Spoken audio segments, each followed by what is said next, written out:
Hello guys! Welcome to my YouTube channel.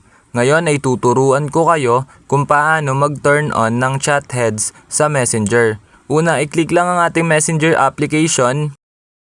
Ayan, then kapag nandito na tayo sa ating Messenger, ang gagawin lang natin is pansinin nyo lang itong 3 lines dito sa right side lower part, which is eto siya. I-click nyo lang yan. Then kapag na-click nyo na, mapupunta na tayo dito sa menu. Then kapag nandito na tayo sa menu, makikita nyo naman dito yung settings, which is eto siya.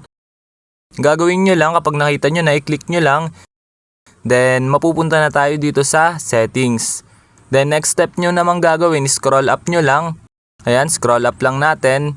Then kapag na-scroll up nyo na, mababasa nyo naman dito yung chat heads, which is eto. Then sa tapat nya, eto. Ayan, kung mapapansin nyo, naka-turn off. Then i-click nyo lang para ma-turn on. Ayan, naka-turn on na siya, nag-blue na. Ibig sabihin, na-turn on na natin ang chat head dito sa Messenger.